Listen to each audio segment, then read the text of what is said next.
সদ্য নিয়োগ পাওয়া জেলা প্রশাসকদের সঙ্গে অন্তর্বর্তীকালীন সরকারের প্রধান উপদেষ্টা ডক্টর মোহাম্মদ ইউনূসের ব্রিফিং হওয়ার কথা ছিল। বুধবার সকাল 11টায় হওয়া পূর্ব নির্ধারিত সেই ব্রিফিং স্থগিত করা হয়েছে। এছাড়া সোমবার পদায়নকৃত এসব জেলার ডিসিদের নতুন কর্মস্থলে না গিয়ে ঢাকায় অবস্থান করার নির্দেশনা দিয়েছে মন্ত্রিপরিষদ বিভাগ।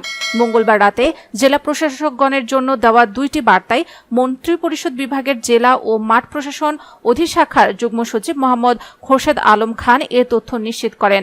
জানা যায়, প্রধান উপদেষ্টার সঙ্গে নতুন নিয়োগ পাওয়া সব ডিসিদের একটি ব্রিফিং বুধবার সকাল 11টায় প্রধান উপদেষ্টার কার্যালয়ে নির্ধারিত ছিল।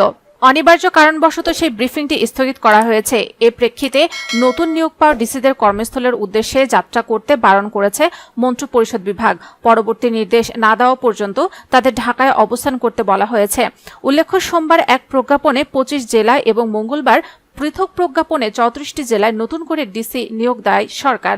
কিন্তু পদায়নকৃত এসব কর্মকর্তাদের অনেকের বিরুদ্ধে বিগত সরকারের সময়ে সুবিধাভোগী এবং আওয়ামী লীগ পরিবারের সংশ্লিষ্টতার অভিযোগ ওঠে। এ নিয়ে গতকাল সচিবালয়ে বঞ্চিত কর্মকর্তারা ব্যাপক বিক্ষোভ করেন। এমন অবস্থায় প্রধান উপদেষ্টার সঙ্গে ডিসিদের পূর্ব নির্ধারিত ব্রিফিং স্থগিত করা হয়।